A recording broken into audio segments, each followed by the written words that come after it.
The fight against corruption. Well, as you may have seen, some questions asked there, and this morning we're joined by Mr. Adeola Soetan, who is Executive Secretary, Civil Society Intervention Group. Thank you for coming on this morning. Yeah, thank you. Good morning. Well, so much going on, and took a different, perhaps, if you will, especially when the chairman of the commission made that statement that, well, actually, in the commission, now that he's there, he sees a whole lot of things being done differently. And some of their men may have been culpable, enmeshed in this fight against corruption with some sort of stain. And one wonders, with that kind of statement now, what do you think? Yeah, well, I think the chairman of EFCC should be commended for being bold enough to announce what some of us already knew over the years. You remember that towards the end of the last chairperson's tenure, some civil society groups came out to allege corruption in the EFCC, which led to a long-drawn battle. Even press conferences were addressed and what have you. So with the present chairman, if we could come out to say that, I think it should be commended. But however, it's not only him that have been saying things like that when they are in a position of authorities. Even the president of Nigeria said corruption in the country. The minister will say corruption in the ministry. Head of parastatus will say corruption in the parastatus. What we do now is what next. Having said that, and what Nigerians who want to see is who are corrupt in the EFCC, who are living beyond their means as claimed by him, and let even the chairman himself come out to declare his own asset publicly. Not this form declaration through bureaucracy. No. Because he wants to fight corruption, should be seen not to be corrupted and should be seen to be incorruptible. And I think that let Nigeria know the names, the account number, and of course their property, what they have acquired, that made them to live beyond their means. Yeah, so that wouldn't that be for the courts to eventually decide, because that may be deemed as extrajudicial? No. The chairman, the last time we met with him, he was trying to say that he will change his tactics. He didn't want to do media trial. Personally, I think he is not going to be intimidated. Media trial is not, but public opinion, public court. When you look at what is happening in the conventional courts now, you want to believe that people activity should also be improved in terms of assessing who and who are governing them. If you leave everything to the courts without the people knowing, let's assume now that EFCC is investigating, and the chairman say, okay, 10 EFCC men have acquired property worth over 10 billion. To me, that's not property. That is not a media trial. Come out with their account statement, the property, and their claim to it, and all this. Then you cannot go to court. Don't forget, you have the prosecution, the investigation, prosecution and adjudication. So when you investigate, let the public know. Okay, so because some suggest that what do they mean by media trial? When they say media trial, are you trying to keep away the activities or the prosecution strategies or what the commission is doing from the people? Because if it's wrongly reported, that's a different thing entirely. You see, the problem of the concept of media trial came up because of the inadequacy of prosecution processes. Why is that? Some of the governors that were alleged to be corrupt, 1999 to 2007, some of them are in the Senate today, because they took chances, of our very slow and ineffective judicial processes. So for that, because of the long time process, people are likely to think that they are only tried through the media because the case has not been concluded. And I think media trial is a misconception. What do you mean by media trial? If people see public money, public must know whether the guy or the man or the woman is guilty. Is the final stage of adjudication, which EFCC cannot do. EFCC is not a secret court. The money they steal does not belong to a secret organization. It's Nigeria.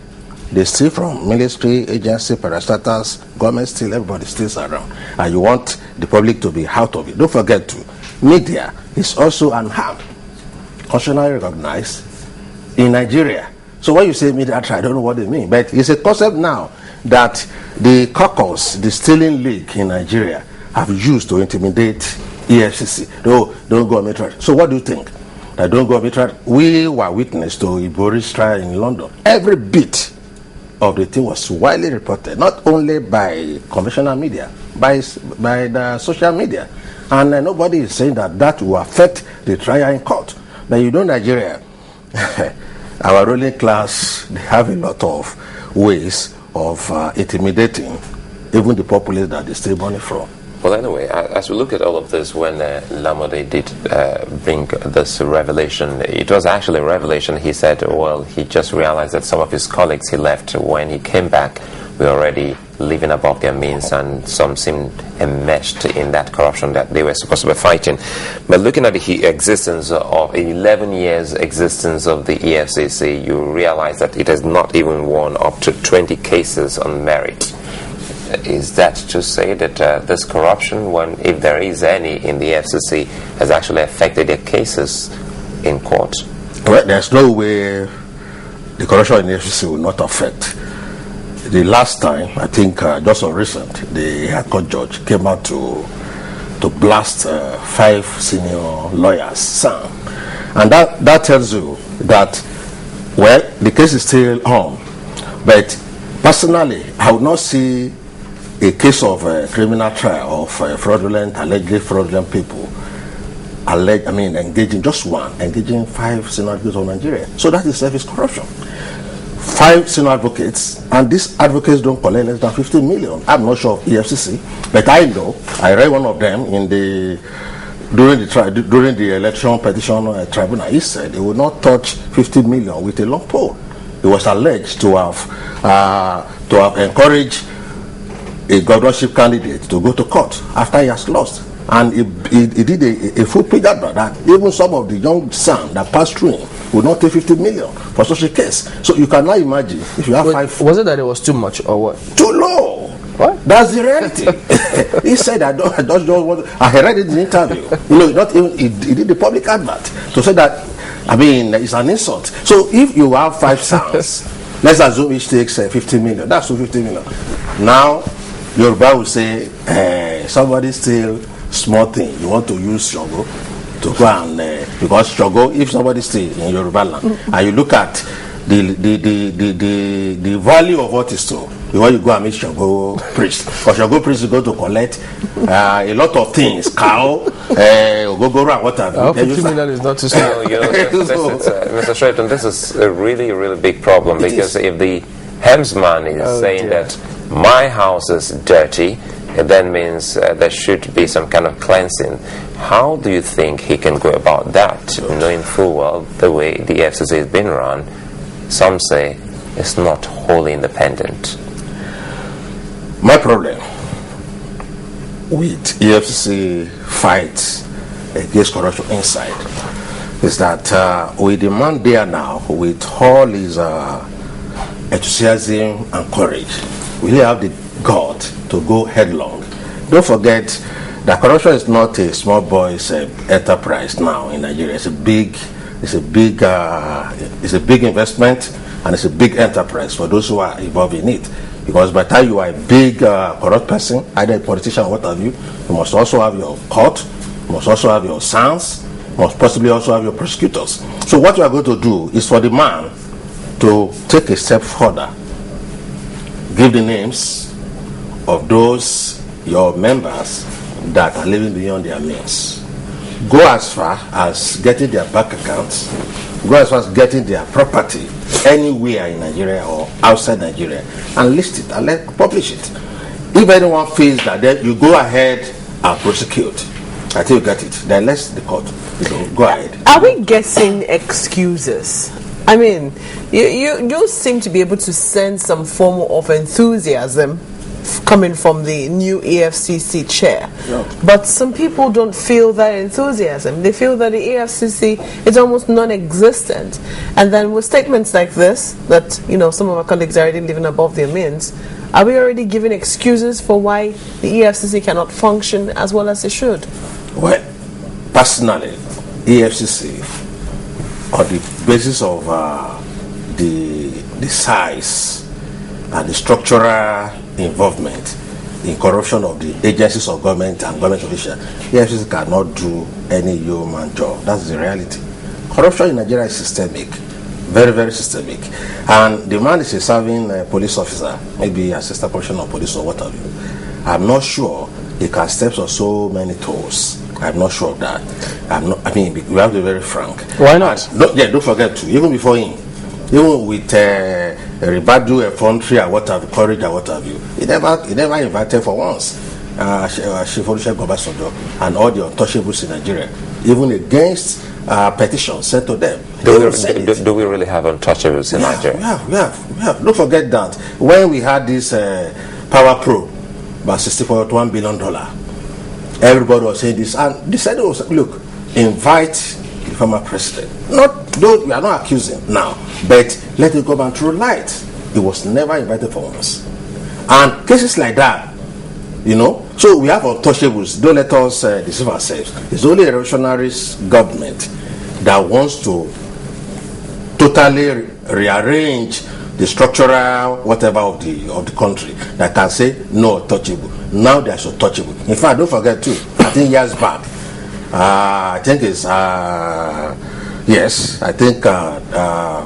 Son, she wrote in Williams of blessed memory, once referred to Obasanjo when he was invited to, when he was taken to court, that people like him cannot appear. It's an institution. That was the exact word he used. That was just an institution, and we can't do this ourselves. Lamode, will he invite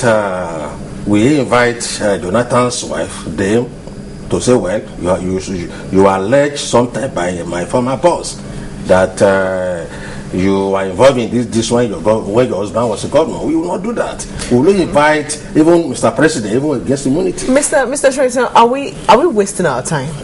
Well,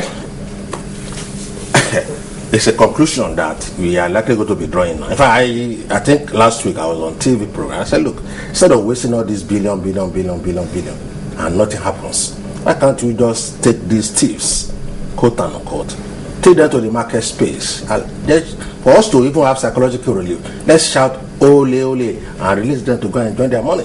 What? Because that one, at least you will have been able to shout at them that you are a thief. And what that means is that you take, because in the Yoruba value system in those days, if they allege you to be a thief, whether it's proved or not, in fact, you want to see yourself, your image revamped. But today, it's those who are alleged to be corrupt that will go to court and start delaying processes, not minding that their names, are being put in public disrepute. So invariably, what we are doing today in Nigeria is just to see what can be done. But we know, it is.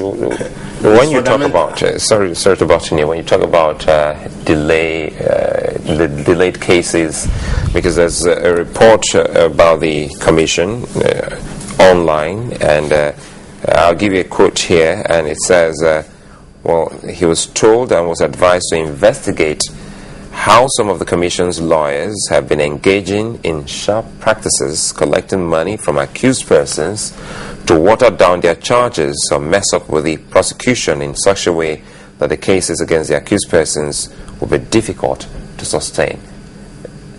Is that the picture? Is that what we get? It may not be all, but definitely it's part of the problem. Don't forget that do you have any idea how they get their lawyers? Yes, right? Don't forget that you are a lawyer. First of all, you are a human being.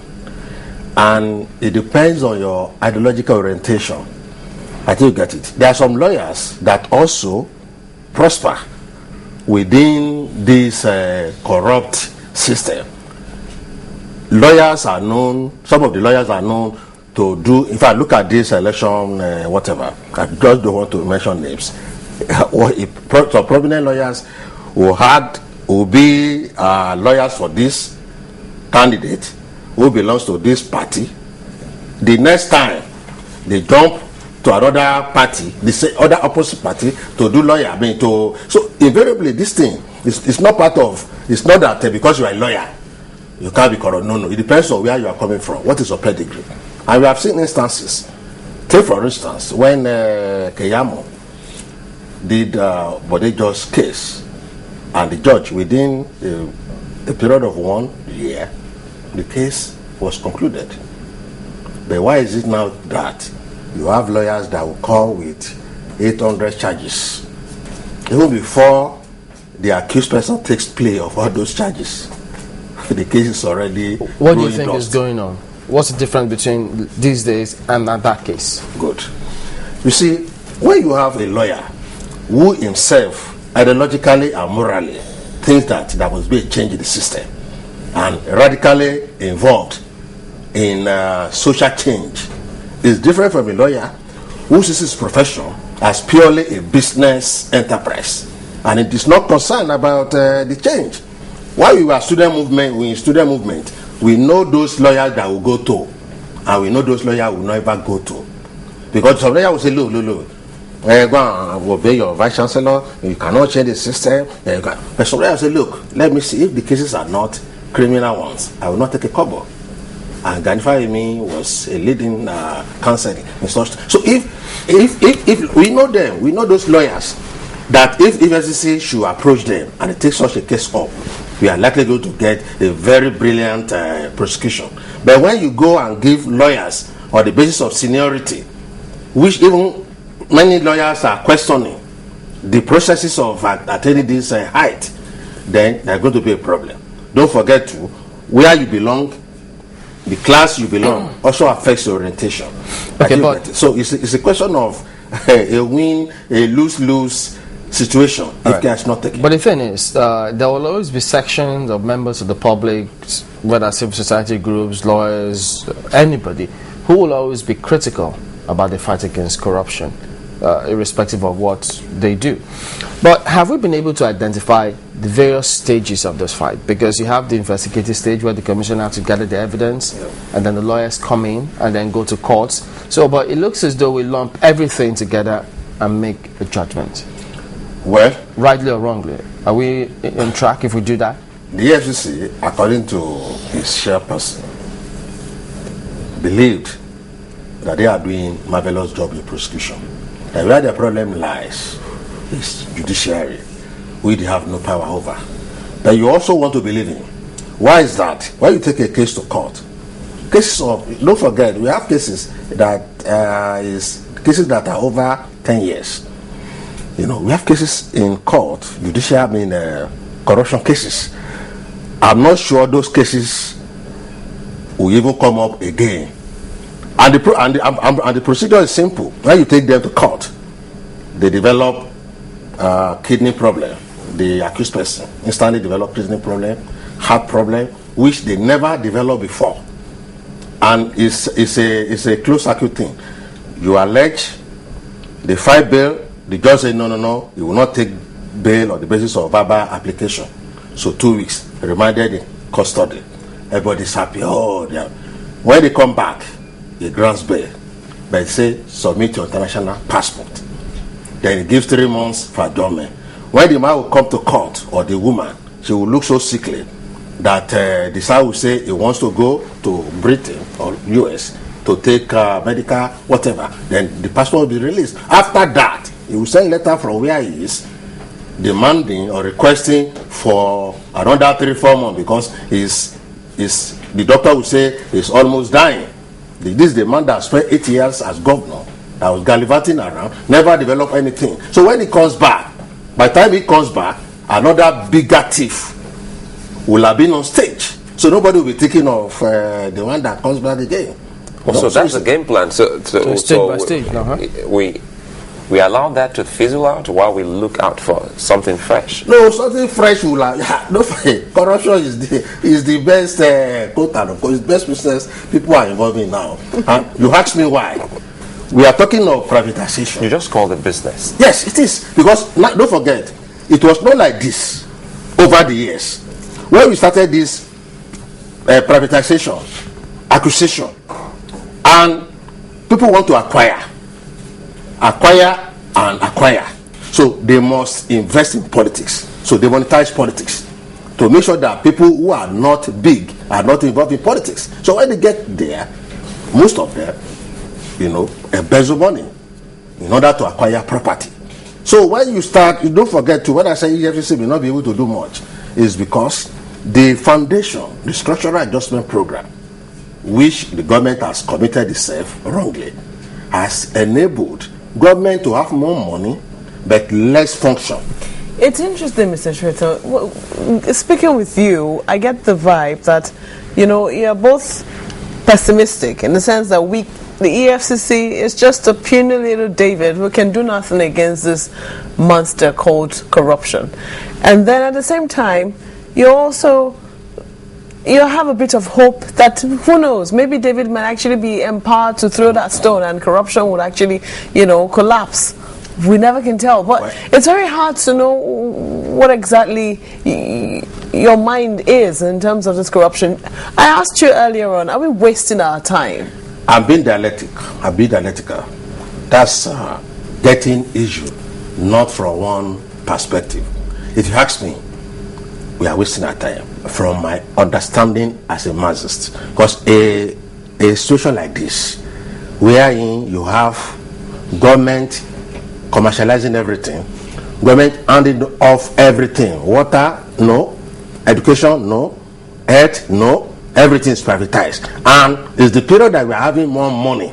So what do you expect them to do with the money? No, but the thing is, privatization itself or even capitalism itself does not necessarily mean corruption. In fact, the reason why government has said, I want to hand over certain things is because they have shown that they are incapable, inept at handling many things. Everything that they put their hands in, a host of people have seen it as is government property, is nobody's property, and as such they just amass it all for ourselves. But if you put this in the hands of private people, they should be able to run it as a business, and hopefully the services will go around, even if at the end of the day they're making some money. Yes, so, government, Marxism doesn't exactly mean that the state will be corruption free, does it? Don't forget too that government has been running this country over the years.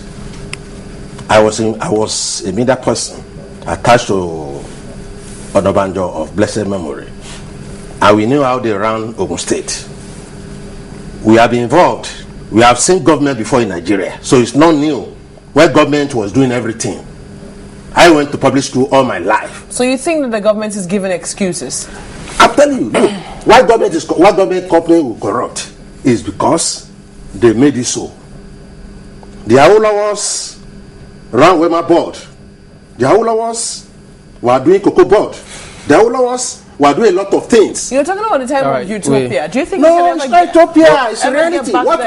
We are victim of globalization. That is another dimension to it.